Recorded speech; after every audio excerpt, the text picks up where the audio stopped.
Hello everyone, I'd like to thank you again for watching tonight. Hope you've had a great Lord's Day. We certainly are blessed to have you joining us tonight, taking a look at the Psalms. We're going to be continuing this series on the Psalms tonight. I know we've been going through it over the last little while. We've taken a few breaks here and there, but I wanted to kind of get back on track with looking at these Psalms. A lot of what has been written in these pages by David and Solomon and so many these writers who are so profound in their thinking and certainly giving us lessons that are very applicable to us even today. And the one that we're going to be looking at tonight is certainly goes along those guidelines as well. It is a psalm that is written by David. We're going to be looking at Psalm 71. And so if you want to turn there, but as you're turning there, I want to give you kind of an illustration that I heard quite some time ago. It is a profound illustration that really starts to get you thinking. It's very sobering when you start to look at the premises of it. But all of us have probably gone to a cemetery, or we've been in a cemetery at least once in our lives, whether it's to see someone buried, or maybe we've gone to a graveside service. Maybe it's just walking through a cemetery at very quiet hours, visiting a cemetery for someone that we might have we've loved and who have passed in our lives, and we're just paying our respects to it. But if you notice in the headstones of these, there's always a couple of things that are displayed. One is the year that they were born, and one is the year that they passed away. And that is, and it gives us a glimpse of just how old they were, and certainly if we knew them, there are a lot of different memories that are involved with, these years. But if you notice in the middle of that is a dash. That little emblem right there, that little symbol has, it brings on such a profound image when you start to think about it. Because it's that little symbol right there which represents years sometimes of living righteously for God, or mistakes that we might have made, things that we have experienced in life. So many different things are represented by that little dash. But I have a question as you look at that and you see those, that dash in between those 2 years, because at some point your life is going to end just like the ones there. And then your dash is going to be in the middle of that. My question is, how do you use your dash?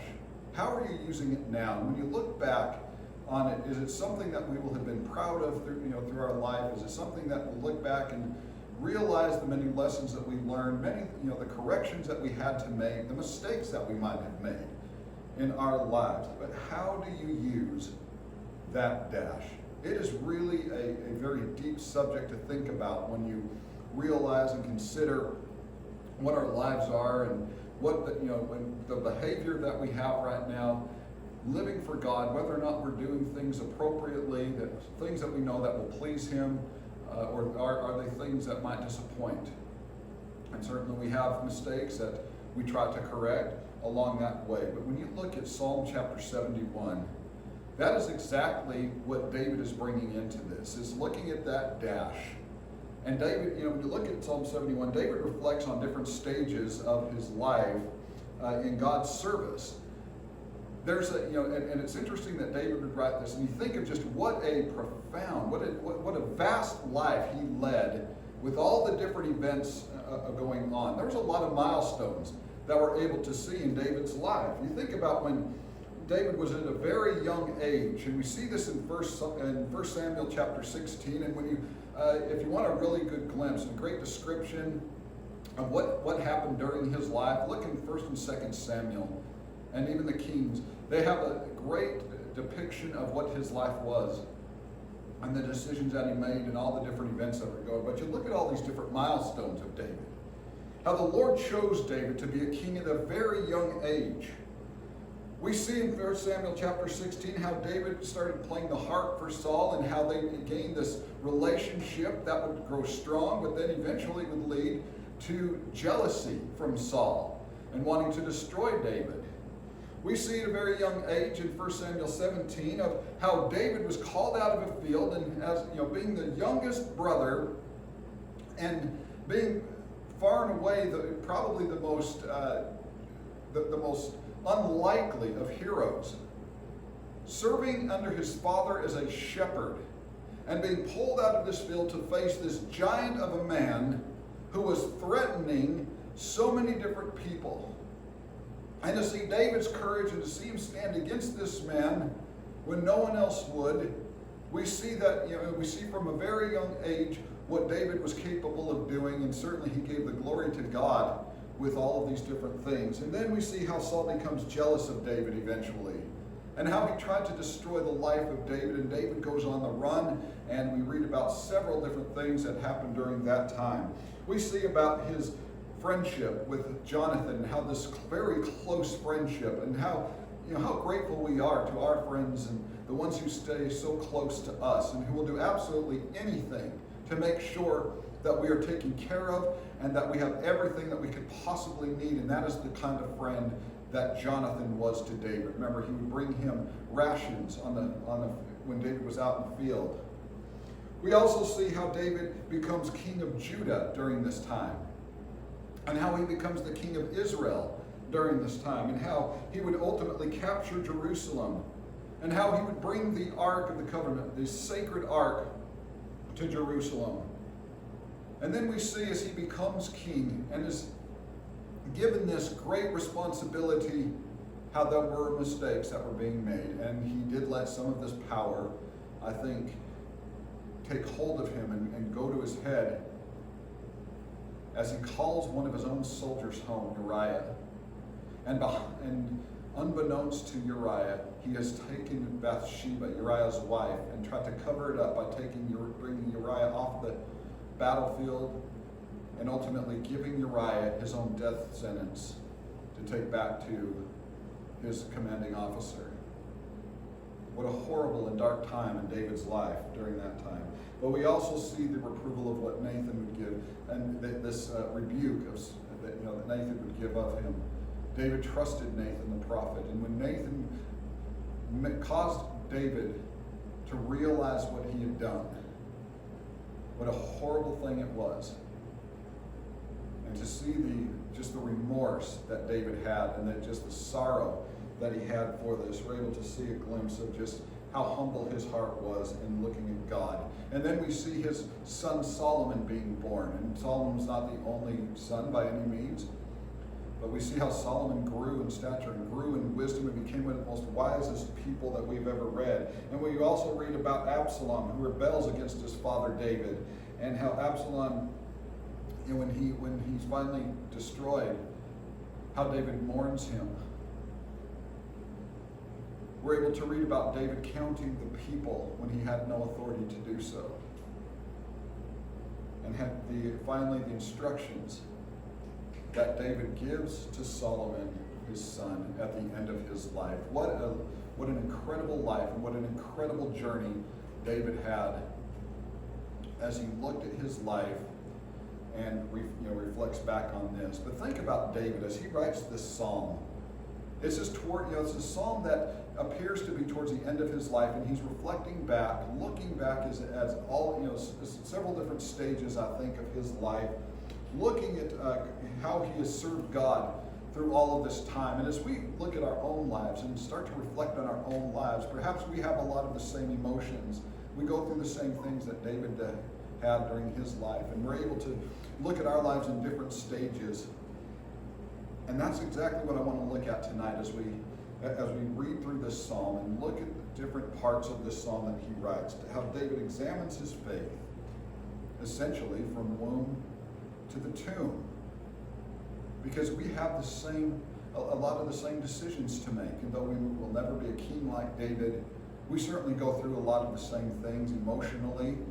There are decisions that we are faced with that we're going to regret. Things that we do, things that we say that we wish we had not. But we're also going to have things that are going to uplift us and encourage us and have people in our lives. And we're able to turn that around and encourage other people as well.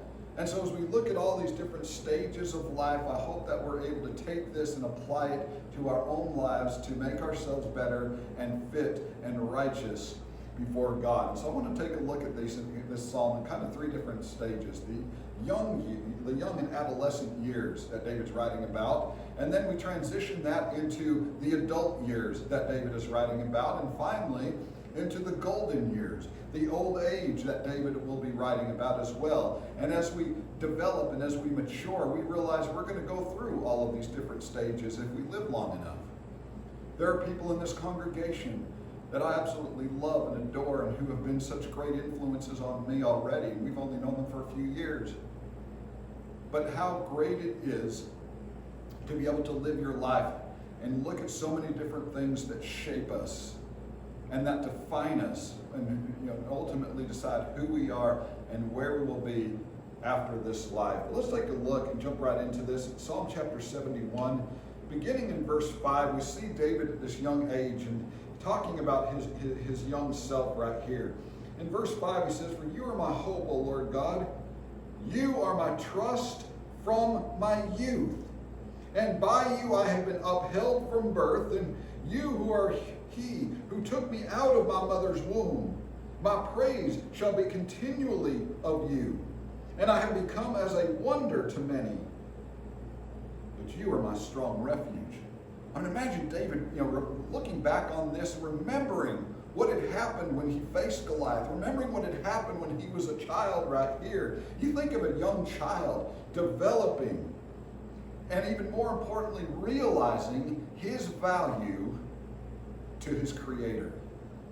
A young child realizing for the first time just that he is worth something and that he is able to make decisions that is ultimately going to impact his life and that's going to impact other lives as well. I love watching my child grow. Micah's 9 years old and he'll be 10 in September.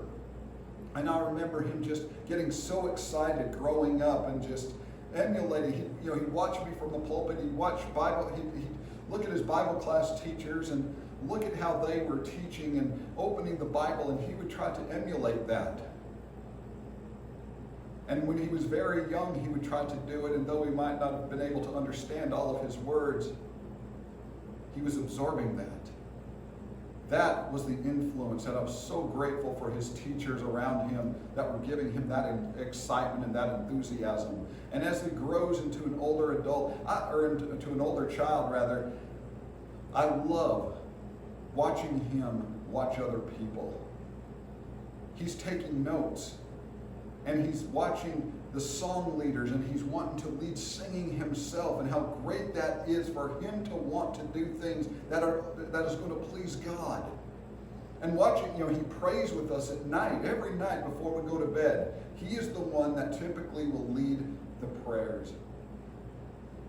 And I'm so grateful to have someone like that too, who can come up as a young person. We see all the great young people in our congregation and all the young people in the church as they grow and mature, and they start to develop, and they start to mature in the faith, and they start asking questions, the important questions that will ultimately shape them being a great servant of God. That's what David is writing about right here. As he says, "You are my hope, O Lord God. You are my trust from my youth." Give young people something to trust in. They certainly need to trust in their parents. We are the ones to set the example. Don't allow other people to raise your child for you. That's not the church's responsibility. And though I'm so grateful for the church and so many great people around him, it's my responsibility and my wife's responsibility to sit down and to read with him and to pray with him and to teach him. But how grateful we are to have so many wonderful people around. David had that kind of influence as well. But ultimately, his hope and his confidence lied in his relationship with God. And as he grew, he was able to see that. But then we also see in verse 17 right here, he said, "Oh God, you have taught me from my youth, and to this day I declare your wondrous works." And so, from a very young age, serving God begins at this young age. It begins with a young person just, kind of coming up through the years. That's why we need to remember, never underestimate the youth. Never underestimate what a young person is capable of doing, because they set so many great examples for other people, for other kids their age. They serve it, they serve it as an example to younger kids than them, who look up to them. But they can also be an example to those of us who are older than them, to watch how they make decisions and to watch their innocence and to watch how important it is. And we remember when we were that age. There are so many things that I see in our young people in this congregation, the young men and the young women, making those decisions. And I think back to when I was that age, and I wish I had the environment that they have.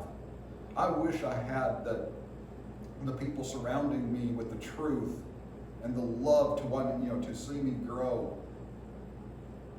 But I look at that and get encouraged by it because it helps me.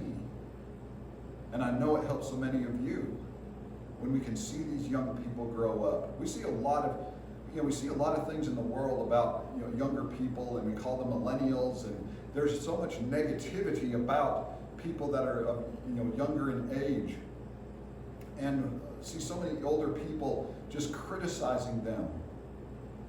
But there are a lot of wonderful youth that do care about God, that do have, that are modest, and they do have this great self-esteem spiritually. And they want to do the right things, and they want to make the right decisions.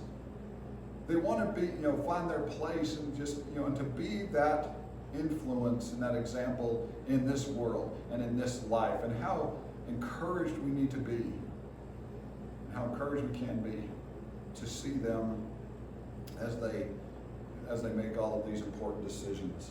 And so we see David talking about his young and his adolescent years in these passages right here, and think back of everything that happened to him, and think back to our lives of everything that happened to us. But then he kind of goes into his adult years right here. We see in verse 8, he says, "Let my mouth be filled with your praise and with your glory all the day." And you look at verse 10, he says, "For my enemies speak against me, and those who lie in wait for my life take counsel together, saying, God has forsaken him. Pursue and take him, for there is none to deliver him. Oh God, do not be far from me. Oh my God, make haste to help me. Let them be confounded and consumed who are adversaries of my life. Let them be covered with reproach and dishonor who seek my hurt. But I will hope continually, and I will praise you yet more and more. And my mouth shall tell of your righteousness and your salvation all the day." You notice that it's a recurring theme right there, is that I'm going to rejoice in you, I'm going to hope in you, I'm going to tell of your greatness all day long. And my mouth shall tell of your righteousness and your salvation all the day. For I do not know their limits. And so we look at this right here, and he says, he talks about how my mouth will praise. That's an inward strength right here. That's something inward that I'm doing. My mouth, that I'm going to be praising, comes from the inside. But he says, I'm also going to tell others about you. That's an outward display. And how balanced he was, and how balanced we need to be when we proclaim God. You think about this and look at all of the different things of what happened to David, and all the negative things and the dangerous things that threatened his life. You would think that that everything he was going through, he might back away from God. That's not the case. He was drawn closer through these trials. That's what we can do. As we grow into an adult, and there's going to be more problems that come about. And as you become an adult, a young adult, and then an older adult, middle age, there are going to be people who stand opposed to you.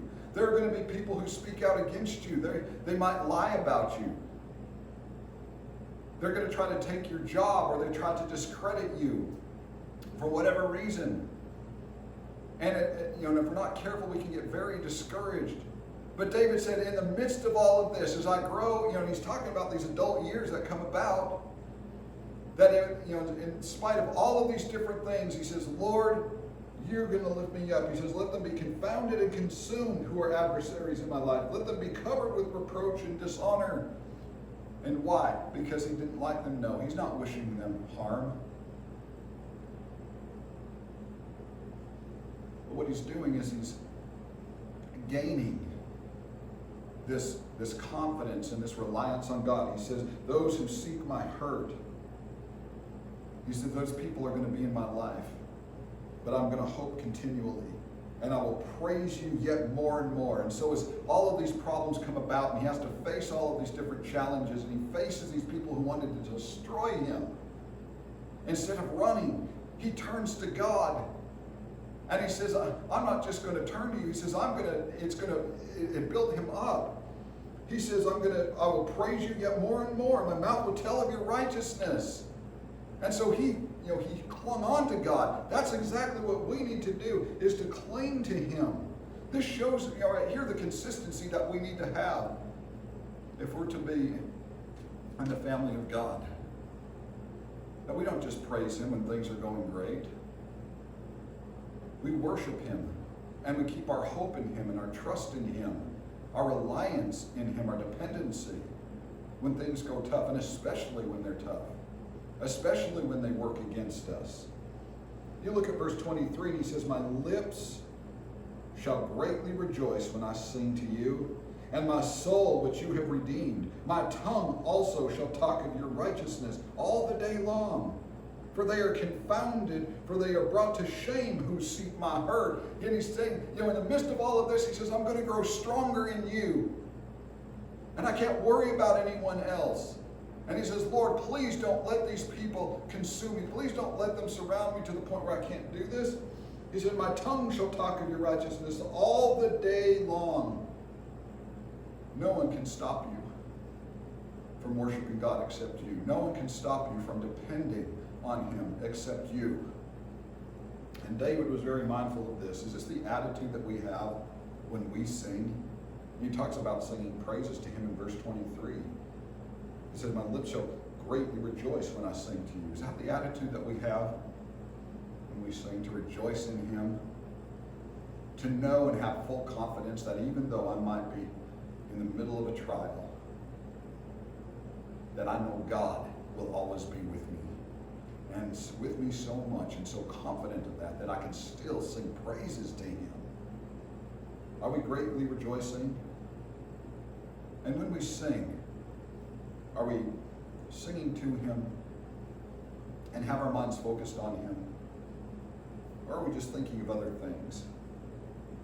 Are we distracted by things in the world that might be holding us back from where we want to be out there? God deserves our full attention. He deserves our full adoration. He deserves our full, just everything that we have to worship him in spirit and in truth. And so as we grow from a young person into an older person and through our adult years, we have just as much responsibility as we ever did to rely and depend on God. And we know without a shadow of a doubt that we can still do that. And then he transitions this into talking about his older years, this golden years of old age. We see this in verse 9. He says, do not cast me off in the time of old age. Do not forsake me when my strength fails. You see, when David, think about this, when David was on the run from Absalom, he was not young. He was older. In fact, he was towards the end of his life when all of this happened. He was up there in age. And the lesson that it can teach us is that there is never a time when we do not need God's help. There will never be a time in our life when we will not need to seek the guidance and the comfort and the wisdom of God. And we sometimes think older people, they know a lot more, they have more experience, they might know the answers. But there's never a time where we do not need God. There should never be a time where I am so satisfied with what I know that I just become complacent. I need his word and I need his scriptures. And there's so many great gospel preachers out there who teach me that lesson daily. That no matter how old I become, that I need to sit down daily and read through his word. That there's still so much to learn, still so much to gain from what he has been giving to us. We need him at every point in our life. And you look at verse 18, David says, now also when I am old and gray-headed, O God, do not forsake me. until I declare your strength to this generation, your power to everyone who is to come. You see, as we get older, we want to be able to still contribute. We want to be needed by people as we get older.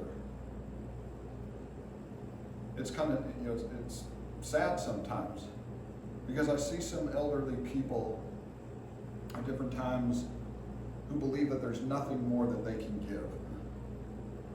They have no idea what more they can contribute. They've done everything that they know or that they think they've done that has been instrumental or significant. And then they just have the mindset that they can't give anymore. And how unfortunate that is. This says otherwise. This talks about how, as we get older, we can still have so much to give. David says, let me live long enough and let me be healthy enough to show your power to this generation. What a great sentiment that is as we see that in verse 18. Don't forsake me until I declare your strength to those, to this generation, those who are living with him. Because as long as we live and as long as we breathe, it doesn't matter what age we are, we have something to give. And as we get old and gray-headed, like he said, and some of us lose our hair, we still have so much to offer to other people. He says, let me live long enough and healthy to show your power to this generation. The elderly can do this in so many different ways. What a great way an elderly person can contribute to the local congregation and to the church. They can, they can use the internet to email. And while some of us are still gaining the experience with the internet and email, we can still stay in touch. And we can learn different ways to communicate. I can't tell you how grateful I am to receive cards from those who are older than I am. How encouraging that is. And so the elderly can, they can write these cards and they can write these letters. They can make phone calls. There was a lady where I preached before we came here, several years ago. She was way up there, and in fact, she was probably one of the older members in the congregation. But every Sunday, she would get a birthday list, and she would sing happy birthday to every person that would be on that list for that whose birthday was that week. And everyone, like her name was Mamie, everyone looked forward to Mamie's phone call to get that birthday wish and to sing happy birthday. It was the way that she was able to contribute, and that is the way that we're able to mentor younger people, to pray with them, and to encourage younger people to grow, because eventually they're going to be our age. And then they're going to be older than I am. They're going to be of that elderly age.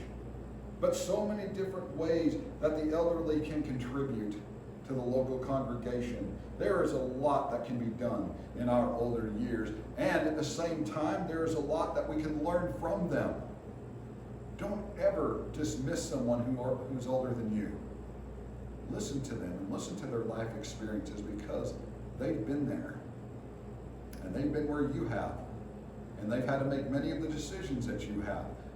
And they've had many of the discouragements that you have and the disappointments that you or I have. Listen to them, because there's a lot of wisdom with someone who's in the church.